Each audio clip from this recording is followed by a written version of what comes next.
My life is shaped by a lot of events, but one of the most powerful was somebody doing these kind acts for my family. When I was 11 years old, we had a really, really tough Thanksgiving where there was no money and no food, and we wouldn't have starved. We'd always found a way to get something, but we weren't going to have a Thanksgiving dinner, that's for sure. Certainly not a feast of any sort.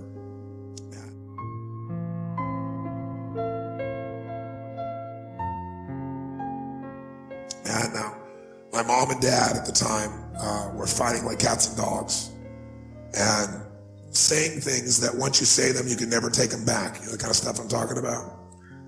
And my mom was screaming at father about how he couldn't even take care of his own family, and it was horrible. And I have a younger brother and younger sister. I'm the oldest. So I was trying to keep them from hearing this conversation, and then a miracle happened. Bang on the door. I'm the oldest, they're screaming, and so I go answer the door.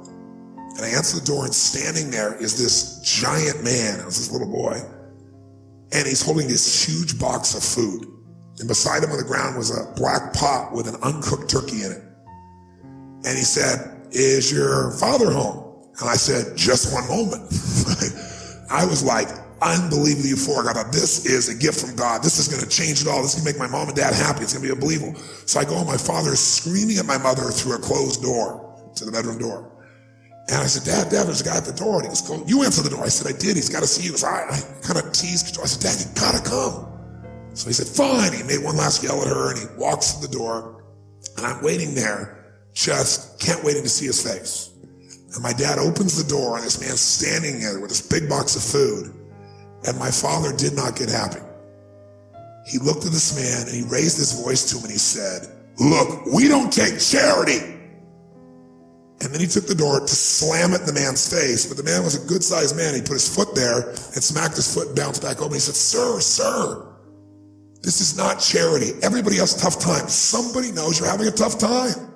And they want you to have a magical Thanksgiving. I'm just the delivery guy." He said, "Please take this." And my father said, "We don't take charity." He went to slam it again. And this time the guy put his shoulder against it so he couldn't do it. And then my father's staring at him. It's like these two males starting to get in this intense mode. And one just trying to give a gift, and I'm freaking. And then the guy said something that I'll never forget, in moments I wish he hadn't said. But he found a way to force my father. He's holding this thing, and he looked at me, and then he looked at my dad, and he said, "Don't make your family suffer because of your ego." Now my dad's level of energy increased, but he was also trapped. You get it?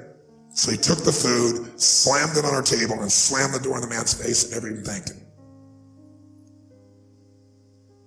And I didn't know what to do. Part of me wanted to cry. Part of me was crushed. And I watched my father storm off and went on back to scream at my mother. And I remember that day just thinking, I don't understand. And years later, I began to understand it a little bit. What I began to understand is that you look at a person's life, and it's like so much in life you could be joyous about. Like I wanted to smile, you know what I mean? Even now I can remember it. I wanted to smile about this great gift, but now I couldn't even smile because it would make him angry. And then I thought, years I figured out, our whole life is shaped by decisions. That's what we've talked about today, right? But there's 3 decisions you're making every moment you're alive. And the way you make these 3 decisions shapes your destiny. First decision we're all making every moment is, what are you going to focus on? What are you going to focus on? And, I realized that my father's life and my life ended up very different because we made that day 3 decisions very differently. He decided to focus on the fact that he has not fed his family. And the second question you got to decide, every moment you're alive, and including this moment, what are you going to focus on? Second question is, as you're focusing on, what does this mean? What does it mean? And the bottom line on meaning is, if you think about it, you get to make up the meaning, and most people pick the worst one, don't they? That day, my father decided to focus on the fact he hadn't fed his family, and I know what meaning he gave because he said it out loud over and over again, that he was worthless because he had not taken care of his family. And then the final, most important decision you make every moment you're alive, what am I going to do? What am I going to do? And I'll tell you what he decided to do. He decided to leave our family shortly thereafter, which at the time was It was the worst experience of my life. It was the most crushing experience I felt. It's been so many years now, I don't have the same feelings. Part of it is 3 years ago he passed away. But at the time, I knew no greater pain. My family knew no greater pain. I couldn't understand why he would leave. I loved him so much. And my life turned out very different than him. I was the only one to go at his funeral. No one else in the family would go. Nobody wanted to be part of it. He died alone of a disease called connective tissue disorder. And I can tell you right before his death, he got the lesson because he looked at me and he said, son, he said, I was a bastard. I didn't connect with anybody and look what I'm dying of. It's unbelievable. So that same day I made 3 different decisions. I decided to focus on the fact there was food. What a concept. I like that. But what changed my life was the meaning I gave it. I decided that day that what this means is that strangers care. And if strangers care about me and my family, I decided what I was going to do is I was going to care about strangers. And that completely changed my life. I promised myself someday I'd do well enough to do this for other families like was done for me. And I didn't wait till I was, wealthy to do it. I did my first one when I was 17.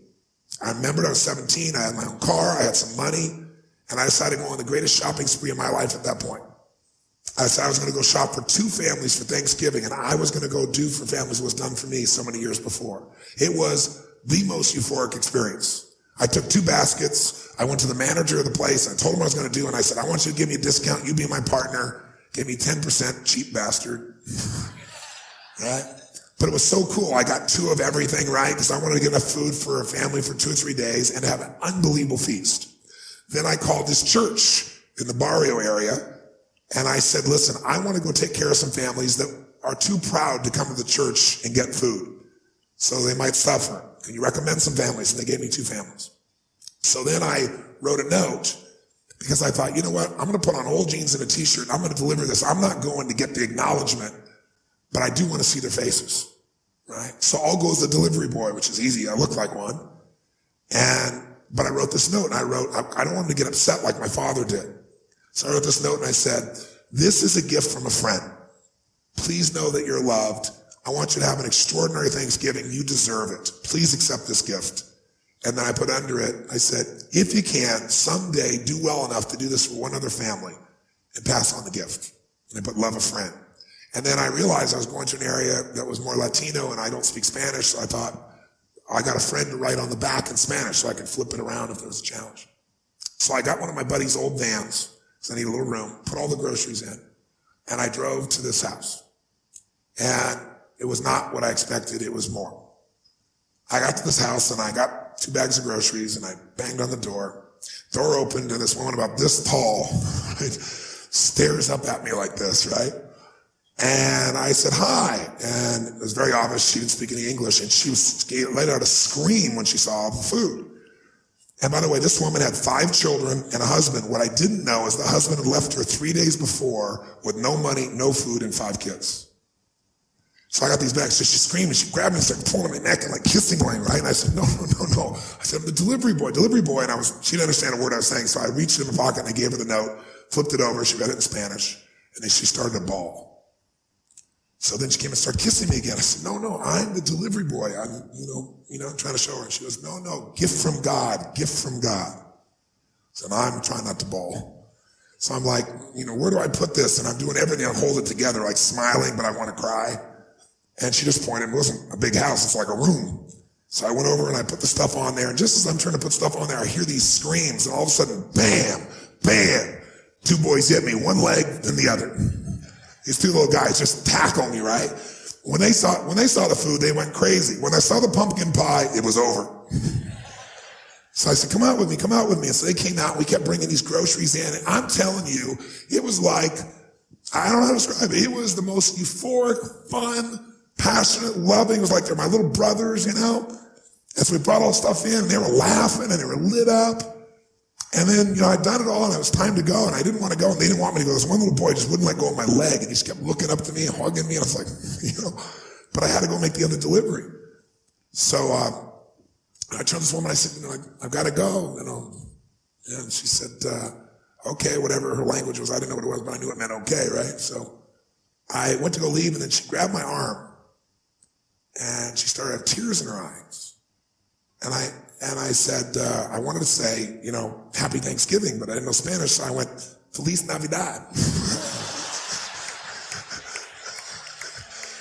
Figured it was close, And she started laughing. She went from crying to laughing, right? And then she grabbed and gave me this big hug, and the kids gave me these hugs. And I remember I got out and I walked off, and they were all standing on the porch.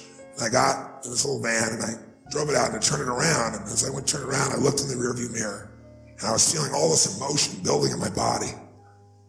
And I looked in the mirror and I saw Mama standing in the porch with her kids, all the kids smiling. Mama sitting there crying hysterically and smiling from ear to ear.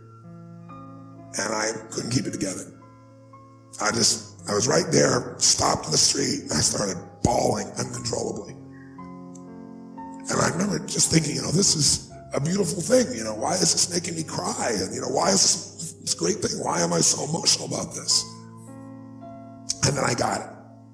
I realized in that moment that the worst day of my life, my father leaving, had actually been the best day of my life. Because if I hadn't had that experience, I wouldn't be here today. And now because of that, I'm getting to live this life. And I have the desire and the drive and the want to give in this way. And so I've really realized that the worst day was the best day, that was God's gift. The gift wouldn't have been there if he would have stayed. There's an old country song that says, thank God for unanswered prayers. It's a story about this man who wants his prayer and finds out later on it wasn't fulfilled, right?